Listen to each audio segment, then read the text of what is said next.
네, 잘 쉬셨습니까? 네, 오늘 두 번째 시간 시작하도록 하겠습니다. 앞 시간에 우리가 수학적 지식에 대해서 공부를 했습니다. 수학적 지식에 대해서 공부를 했는데요. 반드시 기억하실 게 어떤 수학적 지식의 유형에 대해서 반드시 기억하고 계셔야 됩니다. 첫 번째, 삐아제는 수학적 지식을 어떻게 분류했나요? 그렇죠. 물리적인 지식. 두 번째는 논리 수학적인 지식. 세 번째는요, 사회적 지식. 세 가지로 크게 분류했습니다. 여러분은 반드시 물리적 지식과 논리 수학적 지식의 차이점을 알고 계셔야 됩니다. 물리적 지식을 형성하는 인증 메커니즘을 뭐라 하겠죠? 추상화를 뭐라 하겠죠? 이것은 경험적 추상화. 논리 수학적 지식은요? 그렇죠. 이것은 반성적 추상화. 반영적 추상화라고 합니다. 추상화. 이해했어요?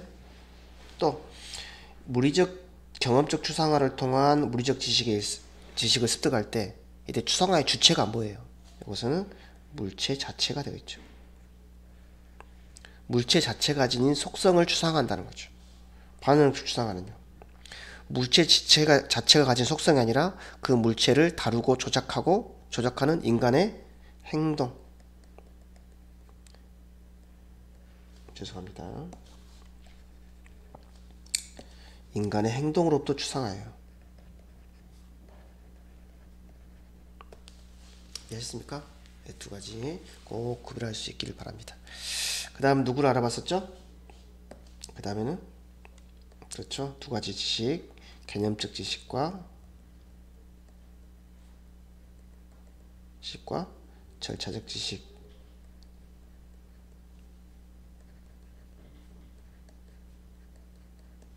대해 살펴봤습니다.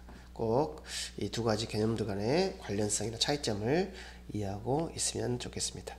오늘은 이제 이번 시간에는 수학학습에서 이해란 무엇인가에 대해서 공부를 하겠습니다. 그래서 사실 이해라는 것은 수학교육의 아주 중요한 목적이죠. 그렇죠? 이해. 이게 뭔가를 이해한다는 것은 무엇을 말하는가. 좀 이렇게 심적인 내용을 온라인으로 수업하는 게 좀 어렵네요. 하지만은 최선을 다해서 한번 설명해 보겠습니다. 주로 학자 위주로 한번 설명해 보겠습니다. 먼저 설명할 학자는 리차드 R. 스캠프가 말한 분류한 관계적 이해와 도구적 이해입니다. 사실 관계적 이해와 도구적 이해는 뭐 그것의 본질적인 의미도 중요하겠지만, 여러분 내년에 시험 보시게 되는 임용고사에서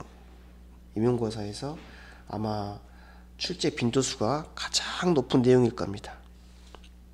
그래서 이 관계적 이해와 도구적 이해라는 이 용어 자체를 모르고 있으면 답을 쓸 수가 없는 경우가 많아요. 예를 들어서 다음은 어떤 김교사의 수업이다. 이 김교사의 수업과 관련 있는 이해의 종류는 무엇인가? 그러면 관계적 이해와 도구적 이해라는 용어가 머릿속에 알고 있지 못하다면 답을 쓸 수가 없겠죠. 그렇죠? 그래서 관계적 이해와 도구적 이해라는 의미를 꼭 암기하고 머릿속에 저장해 두셔야 할 겁니다. 자, 먼저 스캠프는 이해란 어떻게 정의를 했냐면요, 이해란 수학적인 개념이나 절차가 이미 존재하고 있는 아이디어와 통합 또는 연결이 이루어질 때라고 했습니다. 이 말이 이렇게 읽기는 쉬운 것 같아도 이 안에는 수많은 의미가 다 내포되어 있다고 보시면 돼요. 그렇죠? 어쨌든 내가 오늘 배우는 어떤 수학적 내용이 기존에 알고 있는 지식과 연결되었을 때 우리는 이해가 됐다고 말해요. 여러분도 소위 말은 납득이 된다 말하죠. 근데 그런 말 사용할 때 언제예요? 내가 가지고 있는 기존의 생각과 새롭게 들어온 정보가 일치했을 때 우리는 소위 납득이 된다 그러죠. 이해했다 그러잖아요. 그래서 일상적인 의미에서 납득이 된다는 우리가 수학적인 관점에서 보면, 수학교육적인 관점에서 보면 그것이 바로 이해가 아닌가 싶습니다. 이제 한 발 더 나아가서 스캠프는 이해를 세 가지 종류로 분류하고 있습니다. 그래서 세 가지 종류의 이해를 좀 더 깊이 알아봄으로써 이해란 무엇인지 그 정체를 한번 들여다볼 수 있도록 하겠습니다. 피아제가 분류한 첫 번째 이해는 도구적 이해입니다. 도구적 이해예요. Instrumental Understanding이라고 합니다. 근데 두 번째는 관계적 이해입니다. 관계적 이해. 세 번째는 논리적 이해입니다.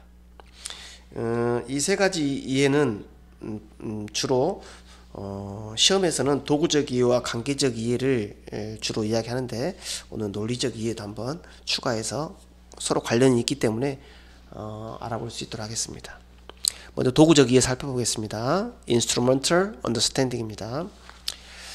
여러분들 아시다시피 어떤 새로운 지식이 기존의 지식과 통합되지 못하거나 분리된 상태로 획득되는 것이다, 이렇게 정의를 하고 있습니다. 그래서 우리 소위 말하는 이러한 지식을 기계적인 학습이라고도 하죠. 기계적인 학습. 이게 무슨 말일까요? 무슨 말일까요? 무슨 말이냐면요, 어쨌든 기존의 지식과 통합과 연결이 이루어지지 못한 거예요. 못한 거예요. 자, 그래서 학생들은 왜 그런지 이유를 알지 못한 채 규칙을 기억할 수 있다는 거예요.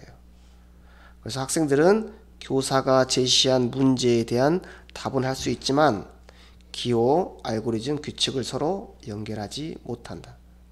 한마디로 말하면 왜 그런지, 내가 지금 왜 이렇게 했는지를 알지 못하고 그냥 하는 거예요. 예를 들어 볼게요. 이제 아이들은 2학년이 되면 구구단을 외우고 있죠. 그래서 4 곱하기 3은 12라고 외우고 있어요. 그러면 아이에게 이렇게 묻습니다. 야, 4 곱하기 3이 이루어지는, 우리 일상생활에서 4 곱하기 3이 이루어진 경우 뭐가 있을까? 말하지 못해요. 또 4 곱하기 3은 알 수 있으나 자동차 바퀴 4개이다. 세대의 바퀴는 몇 개인가? 이 상황을 4 곱하기 3으로 연결짓지를 못해요. 이해했습니까? 이 아이에게는 4 곱하기 3은 12라는 곱셈 구구와 이 4 곱하기 3이 만들어지는 일상적인 문제 상황, 이것을 서로 연결되지 못하고 서로 분리되어 서로 별개로 학습된 거죠. 그렇죠? 도구적 이해라고 합니다. 또 한번 예를 들어보면 27 더하기 15 아이가 계산합니다. 자, 5 더하기 7이니까 이렇게 쓰겠죠. 그래서 아이에게 물어봅니다. 여기다가 너 여기다 왜 요거 물어보죠. 첫 번째, 1은 어디서 온 거니? 어디서 온 거니?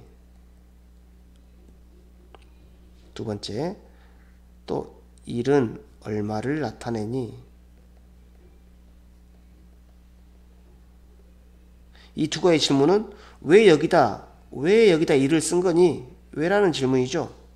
그런데 이 두 가지 질문에 답을 하지 못하고, 이거요? 선생님이 이렇게 쓰라 그랬어요. 5하고 7 더하면요 1이에요. 그렇죠? 왜 어떤 학생이 여기다 1이라고 썼는데 왜 1이라고 썼는지 이해하지 못한 채 암기에 의해서, 기억에 의해서 선생님이 하라고 해서 단지 1이라고 썼을 때, 그때의 그 학생의 이해는 도구적 이해인 겁니다. 아셨죠? 또한 어떤 아이가 1이라고 썼을 때 다음 두 가지 질문. 1은 어디에서 온 거니? 1은요 5하고 7을 더하면 12가 돼요. 그래서 12에서 얘가 15자리이기 때문에 1이라고 쓴 거예요. 그러면은 1은 얼마를 나타내니? 실제로 1이라고 썼지만은 여기 10이 한 개에 있는 것을 뜻하니까 이것은 10을 나타내요. 라고 말하는 아이가 있다고 합시다. 이 아이는 내가 1이라고 썼는데 왜 1이라고 썼는 이유를 설명할 수 있죠. 그렇죠? 그렇죠?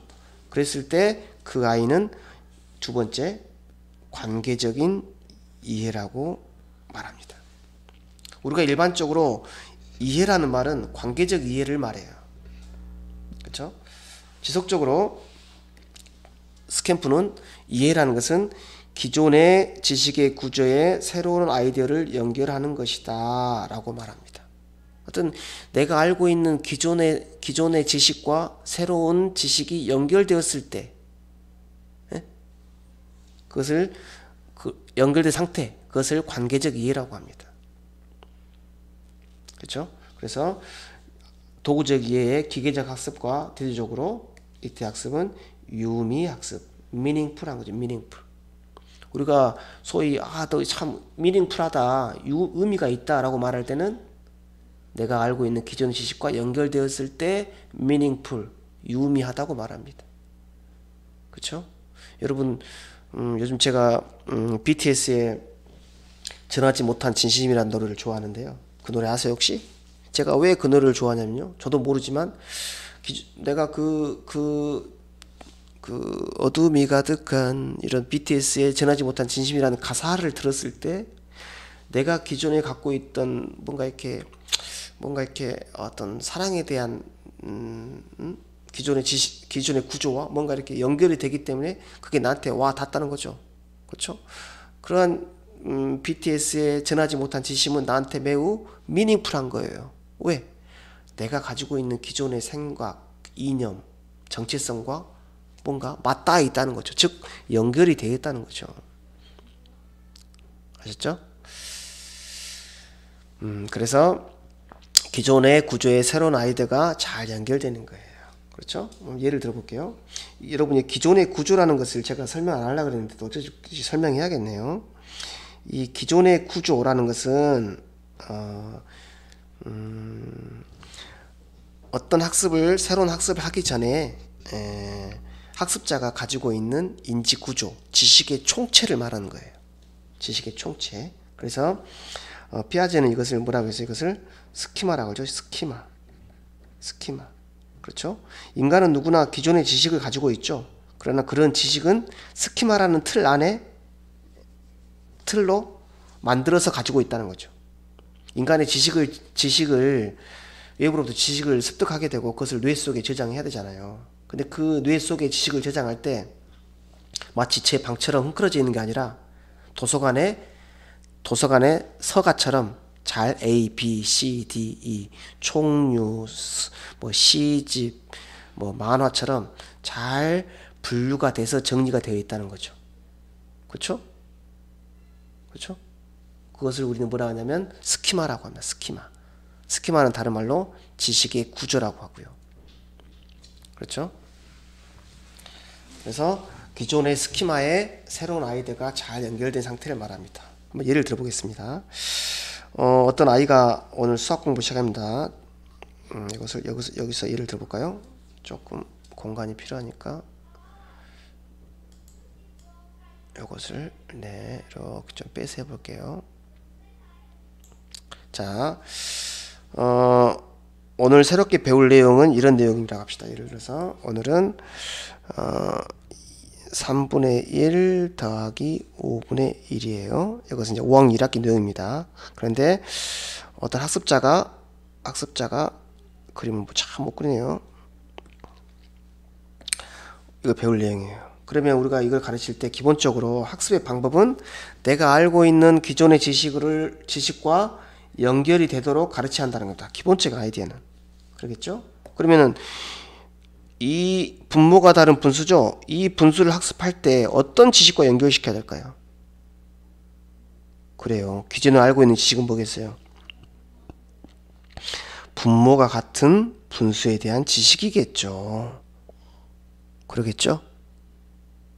왜냐하면은 분모가 같은 분수는 덧셈은 4학년 때 배웠는데 이것은 5분의 3이니까요. 그렇죠? i가 이것은 기존의 지식이에요. 기존에 알고 있는 지식이에요. 그러면 내가 기존에 알고 있는 지식, 이 아이디어로 요거를 바라보고 해석해야겠죠. 어떻게 하겠죠? 이렇게 되겠죠. 우리가 4학년 때 분모가 같은 분수를 배웠고 그것을 할 수 있습니다. 따라서 이 분모가 다른 분수를 분모를 같게, 즉 통분하면 되지 않을까라는 생각을 해야 한다는 거죠. 그렇죠? 무조건 통분을 하게 아닌가. 왜 통분을 해야 되는지 그 근거와 이유를 알고 있어야 한다는 거죠. 왜? 통분을 할 수 있으면은 분모를 같게 만들면은 분모가 같은 분수는 할 수 있기 때문에 통분을 해야 한다는 거죠.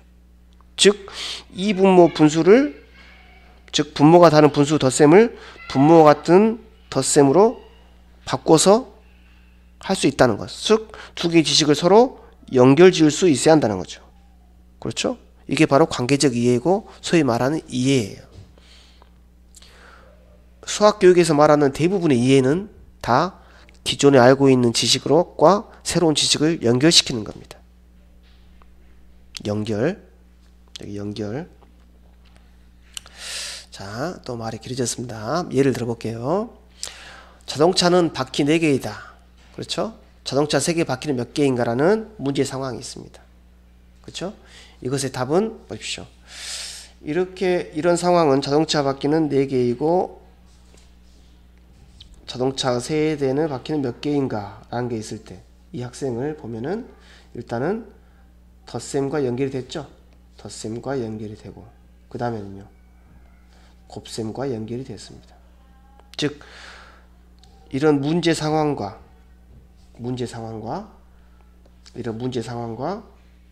그 다음에 덧셈, 이런 문제 상황과 덧셈과 곱셈이 서로 연결이 돼 있어요. 이렇게. 그렇죠? 설명을 드려보세요. 왜냐하면 차 한 대는 4개의 바퀴가 있고 차 3개가 있기 때문이다. 이렇죠. 그래서 학생들은 곱셈의 의미를 이해할 수 있고 곱셈의 계산 과정 사이의 관련성을 연결할 수 있다. 그래서 이렇게 세 가지 문제 상황, 덧셈, 곱셈을 서로 연결 지을 수 있어요. 그렇죠? 이러한 연결이 이루어질 때 우리는 곱셈을 이해했다 라고 말할 수 있습니다. 이해했다. 아셨죠? 자, 스캠프의 세 번째 이해, 논리적 이해입니다. 논리적 이해는 한마디로 말하면 관계적 이해는 하고 있어요. 관계적 이해는 하고 있는데 말로 설명하지 못해요. 그런 경우 있잖아요. 이해는 알 것 같은데 어떻게 말로 설명할지를 모르겠네 라고 하는 경우가 있죠. 그때 논리적 이해예요. 자, 여기 보시면은 논리적 이해의 뜻입니다. 수학적 아이디어에 대해 관계적으로는 이해하지만 왜 그런지는 알아요. 그렇죠? 적절한 수학적 표현을 사용하여 자신의 이해를 설명하지 못하는 경우가 있습니다. 우리나라 초등학생들 아이들 보면은 물론 도구적 이해도 하고 있지만은 또 관계적 이해는 하고 있는데 자신의 생각을 표현하지 못한 경우가 다반사입니다. 그런 경우에는 우리가 논리적 이해라는 개념으로 그 아이의 인지 수준을 설명할 수 있습니다. 이건 이제 마찬가지 스캠프가 발견했는데요. 어떤 학생들은 관계적으로는 이해하고 있으나 자신의 이해를 수학적 용어를 사용해 진술하지 못한다는 점을 발견하고 이때의 아이의 수준을 논리적 이해라고 했습니다. 예를 들어서 어떤 아이가 예를 들면 4 곱하기 3을 4 더하기 4 더하기 4 해서 12로 구할 수 있어요. 그런데 너 왜 그렇게 구했냐 라고 말하잖아요. 그러면 설명하지 못하거나 여기 보세요. 이와 같은 식을 사용해서 설명해요. 이건 오류죠? 대부분 아이들이 이렇게 설명하잖아요. 이렇게. 그렇죠? 그랬을 때 우리는 관계적 이해는 하고 있으나 수학적 기호나 용어를 사용해 설명하는 과정에서 오류를 보이거나 또는 아예 설명을 하지 못하는 경우, 이때는 논리적 이해라고 합니다. 자, 관계적 이해의 장점을 보겠습니다. 이건 읽고만 넘어갈게요. 내적 동기 유발을 강화한다. 그렇죠? 이게 참 의미 있는 말입니다. 이게 여러분도 이제 한번 과거를 이제 생각해 보시면, 내가 내일은 여러분, 나는 내일 이런 공부를 해야지라고 계획을 세운 적 있나요? 만약에 있다면 내가 내일 뭐 해야지라는 계획을 세우는 근본적인 원인이 무엇인가 생각해 보면, 오늘 나는 뭔가를 이해했을 때예요. 내가 오늘 이해를 했고 내일은 나의 이해의 기초에 뭐를 알아봐야겠다라는 생각이 발현되었기 때문에 내일은 뭐 해야지라는 계획이 세우는 거예요. 그렇죠? 누가 시켜서가 아니라 내 스스로. 그래서 내적 동기 유발을 하고 수학이 재밌어지는 이유입니다. 이게 수학에서 내적 동기는 학생 스스로 뭔가가 이해를 했을 때 내적 동기가 유발이 됩니다. 그렇죠? 또 이해를 하면 재밌거든요. 두 번째는 기억을 신장시킨다. 그렇죠? 기억의 부담이 감소된다. 문제 해결력을 신장시킨다. 지식 생성력이 신장된다. 이런 내용들이 제시되어 있습니다. 이건 읽고만 넘어가겠습니다. 자, 두 번째, 앞에서는 스캠프의 세 가지 이해에 대해서 이야기했습니다. 오늘은 두 번째는 하이어볼트와 카페터의 개념적 지식과 절차적 지식의 이해에 대해서 한번 이제 알아보겠습니다. 먼저 개념적 지식의 이해. 제가 앞에서 개념적 지식에 대한 설명을 했습니다. 개념적 지식이라는 것은 결국 지식이 각각의 개념들이 별개로 존재하는 게 아니라 네트워크 형태처럼 서로 잘 연결되었을 때의 지식을 개념적 지식이라고 했으며, 그러한 지식의 상태가 곧 이해라고 했습니다. 그랬죠? 그래서 수학적 지식 사이의 연결망, 즉 네트워크 상태로 지식이 저장되어 있는 상태, 그렇죠? 그것을 우리는 이해라고 했습니다. 그래서 예를 들면 이걸 좀 설명을 해드려야겠네요. 나눗셈은 동수누감, 곱셈의 역연상 등과 연결되고, 이것만 설명해 볼까요? 우리가 이게 나눗셈에 대해서 한번 예를 들어볼게요. 나눗셈, 우리가 나눗셈 출발은 어디부터 시작하냐면요, 예를 들어서 이런 경우에요.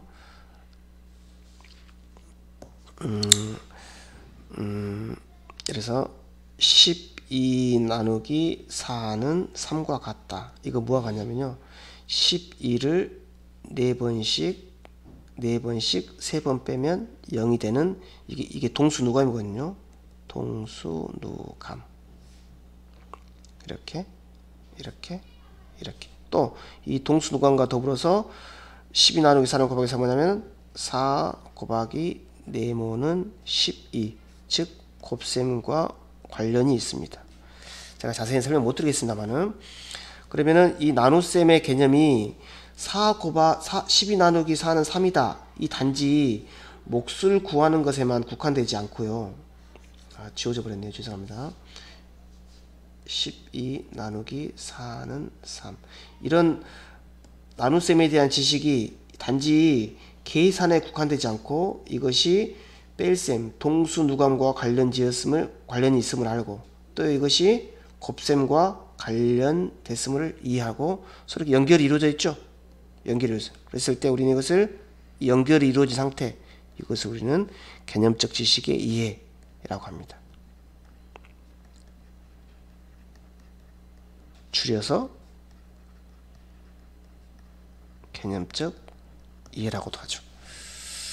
자, 절차적 지식의 이해는 말 그대로 아까 계산 절차 있죠? 그런 이해를 말하는데, 이 절차적 지식의 이해는 반드시 개념과 연결지어서 알 필요가 있어요. 그래서 이게 무슨 말인가 하면은, 아까 예를 들어보면 우리가 12 더하기 29라는 덧셈을 할 때, 이것은 덧셈 계산이니까 절차죠. 이 절차를 이해할 때 제가 여기다 아까 질문했습니다. 어떤 아이가 얘가 11이라고 해다가 1을 썼어요. 그렇죠? 그러면은 이 1이 뭐냐면은 1은 곧 10이죠. 10. 10은 10이라는 개념이죠. 개념이죠. 그 다음에 이 아이가 이럴 때, 다음에 두 번째는 이게 1이라, 여기다 1이라고, 왜 1이라고 쓸 수 있어요? 여기는 10자리이기 때문이죠. 두 번째는 자리값 개념을 이해하고 있기 때문에, 자리값 개념을 이해하고 있으면은 이 여기서의 1은 15자리, 여기서 비록 1이라고 썼지만 이것은 15자리이기 때문에 10이라는 개념, 10을 나타낸다 라고 말할 수 있어요. 그렇죠? 결국은 이러한 덧셈이라는 이것은 계산 절차죠. 절차. 이런 절차가 10이라는 개념과 자리값 개념과 서로 연결되었을 때 우리가 절차적 지식의 이해라고 합니다. 알겠죠? 그래서 수학학습에서 이런 개념적 지식과 절차적 지식의 이해는 매우 중요한 요소입니다. 알겠죠? 우리가 개념적 지식은 사실은 10을 이해했다, 자리값을 이해했다 라는 것은 실제로 뭔가를 어떤 덧셈이나 뺄셈을 계산하는 절차를 통해서 보여줄 수 있겠죠. 그렇죠? 그래서 개념적 지식과 절차적 지식은 개념과 계산, 절차적 지식 한마디로 그냥 여러분 이해하기 쉽게 요것은 개념이라 그러고요. 이렇게 이것을 계산이라고 하면, 개념과 계산은 서로 분리된 게 아니라 사실 이 개념이라는 것은 계산이라는 방법을 통해서 겉으로 드러나게 돼요. 즉 계산은 개념을 겉으로 드러나게 하는 어떤 장치가 된다는 거죠. 그렇죠?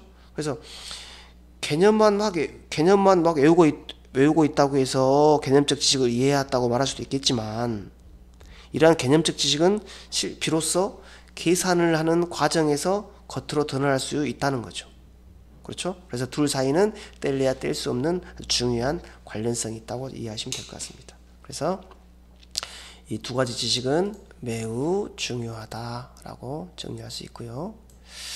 반드시 이 두 지식은 연결되어야 한다. 그래서 많이 나왔습니다. 마지막 문장. 절차적 지식과 개념적 지식이 연결될 때 절차가 이해될 뿐만 아니라 그 개념에 관련된 모든 아이디어에 접근할 수 있다라고 정리할 수 있겠습니다. 네, 지금까지 이해에 대해서 살펴봤습니다. 스캠프의 세 가지 이해, 그 다음에 카펜터와 하이어볼트의 개념적 지식의 이해와 절차적 지식의 이해, 그리고 두 지식의 연결에 대해서 살펴봤습니다. 네, 오늘 부족한 강의 들어주셔서 감사합니다. 고생 많으셨습니다.